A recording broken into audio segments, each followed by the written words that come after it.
I don't recall the decision, but Maine with not allowing. Carson-Macon. Yes, correct. Yes. How do you feel about that getting instituted at a national level? Well, I think the implications still have to play out, but I think it's another really important decision in favor of religious liberty and ultimately in favor of parental rights and ability to choose and direct their children's education. And it really has taken another huge strike and blow at the Blaine amendments.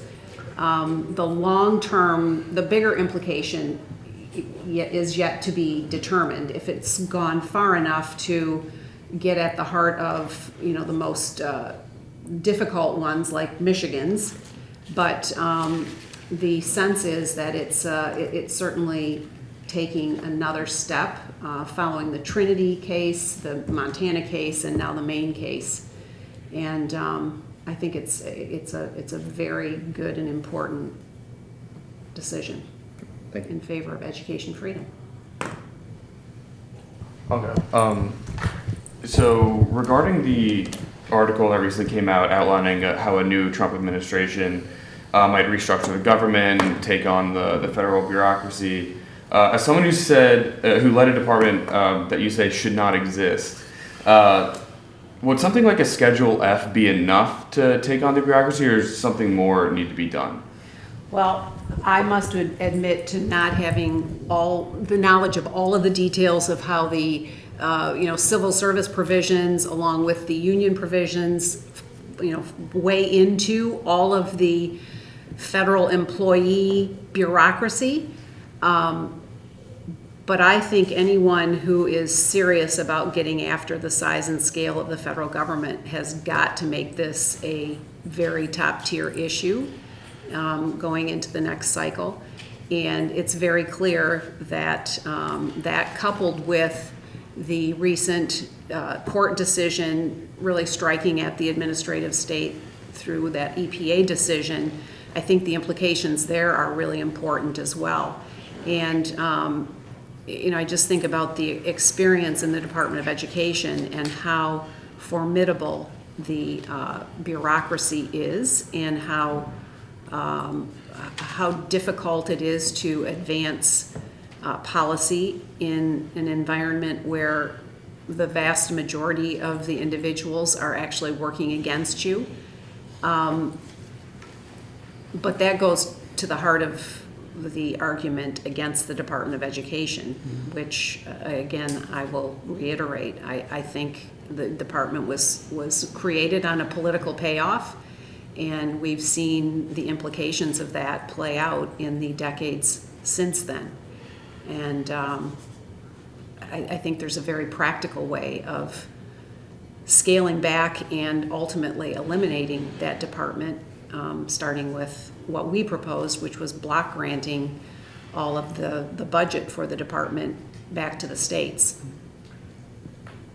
Madam Secretary, speaking as a former National Committee woman, I'm sure you remember how abolishing the Department of Education, exactly what you talk about today, was in the Republican platform from 1980 to 96, among other government departments. 2000, at the request of George W. Bush and people around him, they took it out. I remember interviewing Governor Thompson as chairman of the platform committee, and he said, I said, do you want to see the Department of Education closed, as we used to, as Republicans used to? And he said, I want to see us win the election, which seemed to be a suggestion you don't talk about that anymore. Would you like to see it in the Republican platform again, abolishing the department? Well, I think that certainly, and I think we have seen the attempts to really affect educational outcomes from the federal level by two successive administrations really fail to move the needle in the numbers. And in fact, the last 2 years, with all of the systemic lockdowns and closeouts of children being able to attend classes in person in way too many urban areas and in fact some, statewide closeouts, it has continued to reveal how the system is very broken, and the spending that we have the spending that we have done at the federal level, over $1 trillion since this department was opened, to close achievement gaps. And before the pandemic, the achievement gaps hadn't narrowed one little bit. In fact, they were widened in most cases by most measures. I think there's every argument to say we have to stop doing what we've been doing and do something completely different. And that, I would argue, is a return to states setting the policy, supporting the policies, and most importantly, to supporting parents with the finances for their kids' educations and letting them make those decisions for their children's education. So you would support putting it back in the Republican platform, and perhaps you might testify before the platform committee in 2 years? I'd certainly consider that. Certainly, as with the experience that I had in the department and the years that I've had advocating for kids, probably would make sense. Hi, thank you again, Madam Secretary. So we both share something in common in the great state of Michigan. I go to Hillsdale College there. Congratulations. Thank you. And so I'd love to just ask you your thoughts on the upcoming primary elections there with Tudor Dixon. Your family has been big support for her. What are your thoughts on the race? We've seen some crazy things going on there. So are you, how are you feeling getting ready for this? And how do you think she would fare in a general against Whitmer? Well, first of all, let me say that Governor Whitmer has been a disaster for Michigan, and it's my hope that Michiganders will make a good choice and will support someone. I believe Tudor Dixon is the best candidate to actually beat Governor Whitmer. As a businesswoman, as a mom, and as someone who has a real heart for the state, for the opportunities for all Michiganders, and I think education is a very key issue in Michigan, and those two could not be more diametrically opposed on what they think the solutions are. We've seen Governor Whitmer veto and turn down every attempt to empower parents to give families choices and to really make a difference for kids in Michigan. And on the other hand, Tudor is very supportive of those very issues. So I think that obviously our primary is next Tuesday, and it's a really, really important moment, and I'm very hopeful she'll prevail in the primary, but I think she has a very good opportunity to retire Governor Whitmer and to really turn the state around and put it on a path toward opportunity and growth and promise for all of the residents of Michigan. Wonderful, thank you. You mentioned that the Department of Education was kind of created as a political payout, I think was the word you said. It was a payoff. Payout, right. Yeah. Well, and I think it's not really a secret that the teacher unions can have a very cozy relationship with the department whenever a Democrat is in office. Including a liaison from the teachers unions that is in the secretary's office. There you go. So my question is to what degree does that essentially outsourcing policy making to an external group? What role does that play in, you think, kind of entrenching that bureaucracy and making it very difficult to enact certain policies? I mean, you accomplished several things while you were in the secretary's office, but I'm sure you would have liked to accomplish more. Yeah, so it's very clear that the teachers unions, or school unions as I like to refer to them, because they actually have far more membership than just teachers. and then all of their allies. I mean, it's the alphabet soup of groups that are all part of the system and that are systemically geared toward protecting and growing their interests. And the fact that they give 99.7% of their reported political contributions to Democrat office holders or candidates, to those who promise to do their bidding when they get into office. And that power grab and consolidation of power has only continued to strengthen in the years since the department was founded in 1979. And it was the first year in 76 that the teachers' unions endorsed a candidate for president in Jimmy Carter, and it was his payoff to them in his only term in office. To follow up to that, and the Biden administration is kind of pushing a big charter school regulation, and they seem to have walked back some of the more radical things that were in that. What do you think of that, and how that's? Well, again, it was a huge overreach and a continued payoff to the school unions and all of the allies. I mean, they have continually fought in increasing and expanding opportunities around charters or anything else that in some way they view as a threat to their to their power and their system and their control. And it's all at the expense of kids. When I was there, our 100% orientation was around doing the right thing for students. That is not how the Department of Education is oriented today, and it wasn't before. And it could not be a more different focus and a different approach from the past, our administration, to what it is today. Madam Secretary, if I may. Vice President Pence just spoke to us, and in his speech it sounded exactly like a campaign speech gearing up for 2024. Now, you were a member of the Trump-Pence administration. If the two are to primary each other, who do you support? Well, I don't do hypotheticals. I am very focused on this fall. We have important races, both at the state level and the federal level. And we should be focused on ensuring that we're supporting the candidates that are running for office today, and making sure that we're doing everything we can to get strong conservatives elected across the country. Thank you. No, you go first. Thank you. Madam Secretary, it seems like the conservative movement has not, in the past, been very involved, especially at the K-12 level on education. They sort of have left it behind, not really paid attention to it until very recently, like 2021, very recently, of course.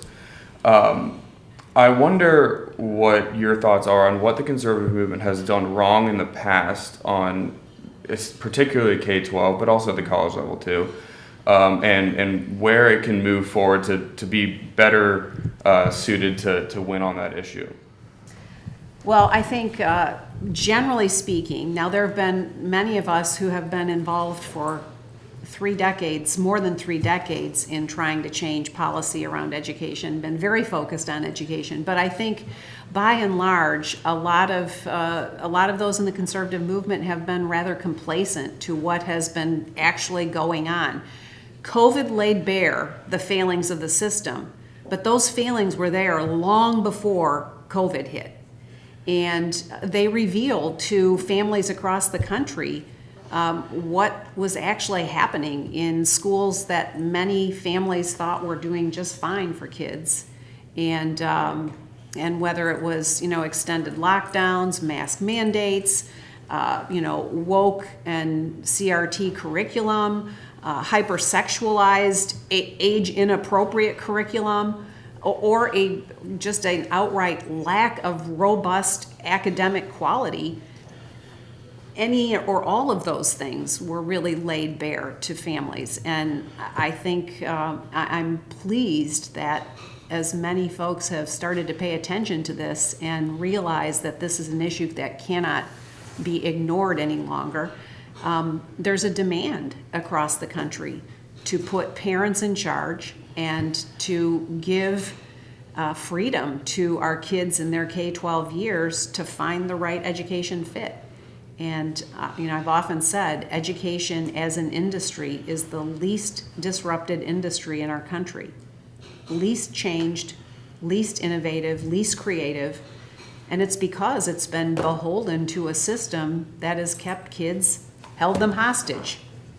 And it's time that they're hostages no more.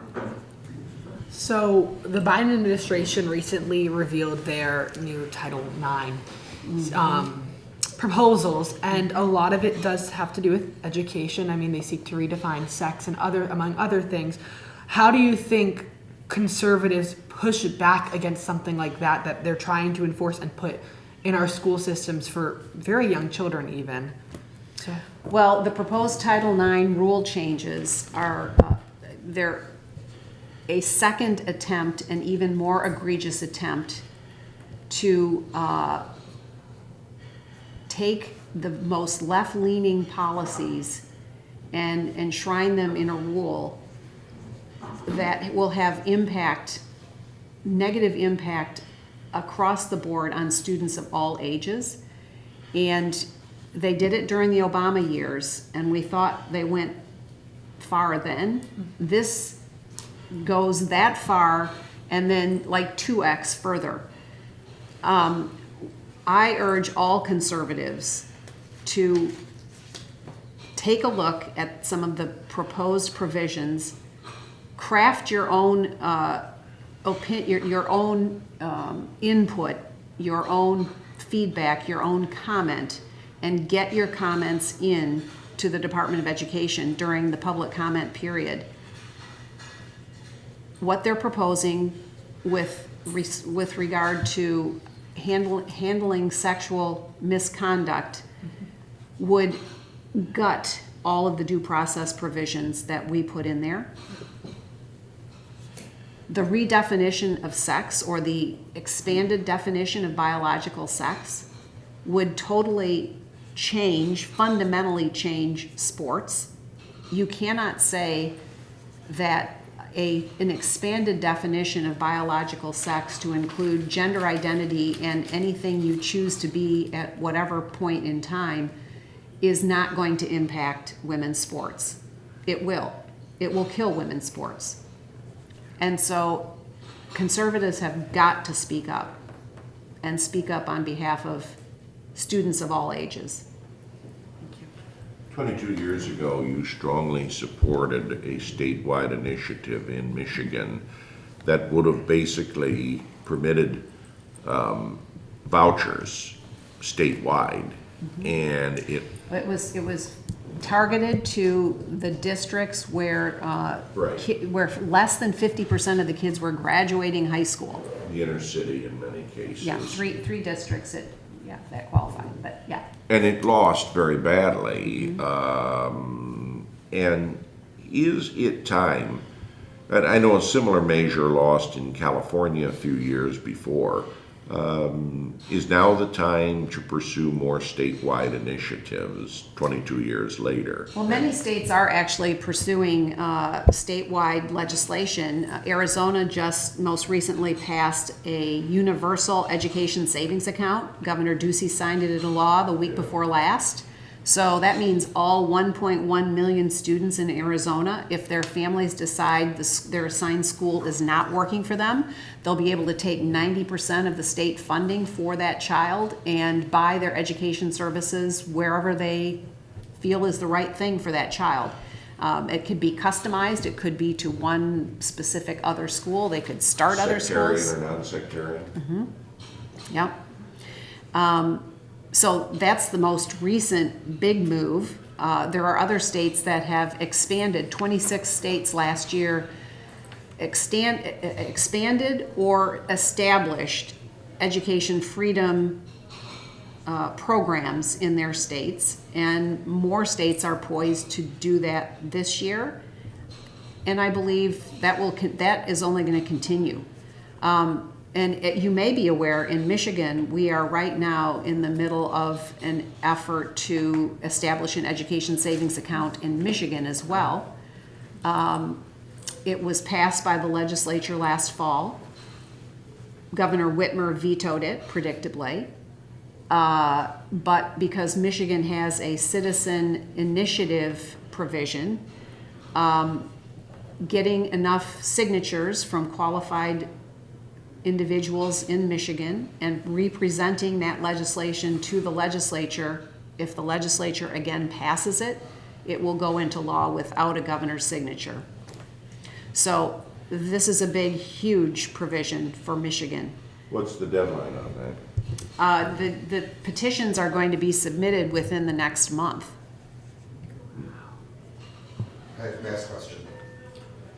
You mentioned the CRT issue, and there's been some debate among some conservatives and libertarian types about whether or not bans on curriculum are the right answer for CRT and some of these sex ed curriculum that has been very controversial at the local level. Wondering what your thoughts are on that and how and what kind of legislative approach should be taken when it comes to curriculum. So I don't think that bans will ultimately work because the system will ultimately find ways around bans to call something something else. I think what should be demanded and expected is wide open, radical transparency around what's being taught in a kid's classroom, and that families should have the ability to know and understand everything that is going on. And that should also go to the financial pieces for a school building. That was actually part of ESSA. And you're supposed to be able to know and understand exactly what every school is spending on a child down to the school building level. Every state is doing this and reporting it differently. There are very few that are doing it well. But again, I think the answer is open accountability and open discussion around these issues. That couple that with engaged and active parents that are parts of school boards, and more importantly, couple that with full education freedom, where all families are empowered with their kid, with the resources for their kid to find the right fit for their child. You will have a whole different reaction and responsibility around these issues of curriculum and financial transparency as well, because in an education freedom environment, the competition is going to force reluctant participants to actually participate if they want to continue to actually provide education.